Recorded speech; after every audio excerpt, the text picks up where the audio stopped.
Freedom of religion and government support of religion are opposites. They are mutually exclusive. If we have the government supporting a religion, either politically or financially, the other religions will be suppressed. The First Amendment to the United States Constitution says, "Congress shall make no law respecting an establishment of religion or prohibiting the free exercise thereof." You are free to exercise your religion as you like. Religion in government, however, is illegal, and for good reason. It can soon become a threat to religious freedom for the religions not being represented. By failing to respect the First Amendment Establishment Clause, Christian nationalists are promoting erroneous ideas that are not aligned with our republic. The White House fact sheet on the establishment of the Religious Liberty Commission states, "Recent federal and state policies have undermined this right, religious liberty that is, by excluding religious groups from government programs." This clever wording presents government involvement in religion as a virtue, protecting religious liberty.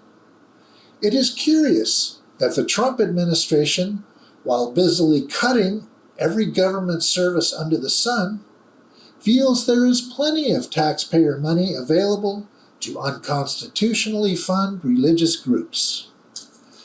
In a legal case, St. Isidore of Seville Catholic Virtual School says Oklahoma's efforts to block the formation of religious charter schools amounts to religious discrimination. Here again, shrewd semantics enable this religious school to portray the functioning of our democracy as religious discrimination. Official state religions are nothing new. In France, Roman Catholicism was the state religion until 1905.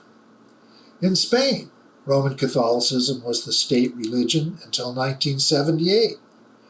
Of course, large Christian denominations are eager to get government funding. They have had access to taxpayer money in Europe for centuries. It is our job as citizens of the United States to inform them that government funding of religion, educational or otherwise, is contrary to the United States Constitution. Secularism is an Enlightenment value. Secularism is the separation of religious and political institutions. In the United States, we, and even some of us Christians, consider that a good thing. It is no longer necessary to speculate about what Christian nationalism would be like. Many agenda items recommended by the Christian Nationalist Project 2025 have already been implemented by the Trump administration.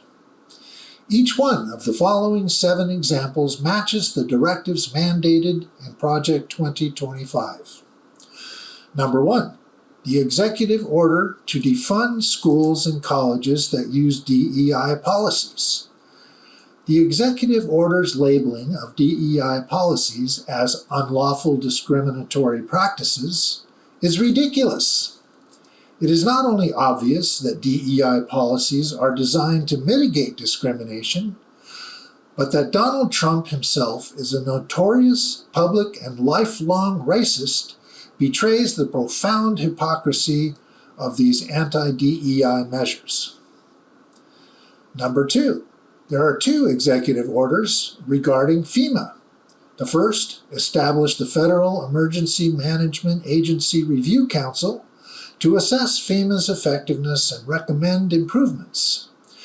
The other, Executive Order 14239, was issued to enhance state and local preparedness, aiming to shift more responsibility for disaster response to local governments. But isn't that the whole point, for the federal government to assist state governments during disasters? That the Trump administration suddenly wants out of assisting state governments with disaster relief without a whiff of coherent reason is appalling and outrageous. Number 3, The executive order to cease federal funding for NPR and PBS states. Neither entity, NPR nor PBS, presents a fair, accurate, or unbiased portrayal of events to tax-paying citizens. Translation: neither NPR nor PBS has demonstrated appropriate deference to Dictator Don, so they're gone. Number 4.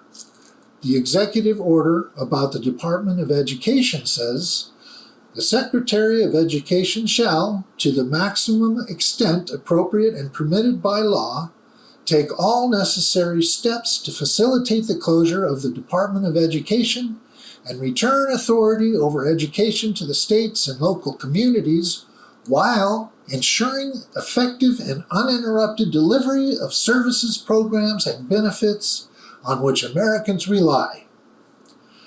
But if we are ensuring the effective delivery of services to students, why then are we closing the Department of Education? Number 5. President Trump issued an executive order withdrawing from the World Health Organization. The reason given was the organization's mishandling of the COVID-19 pandemic.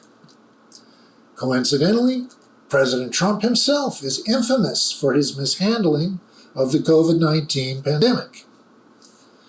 Number 6. The Restoring Accountability to Policy Influencing Positions within the Federal Workforce Executive Order states, these employees will serve as at-will employees without access to cumbersome adverse action procedures or appeals. It is heartwarming to know that the President can now fire any federal employee without those cumbersome appeals.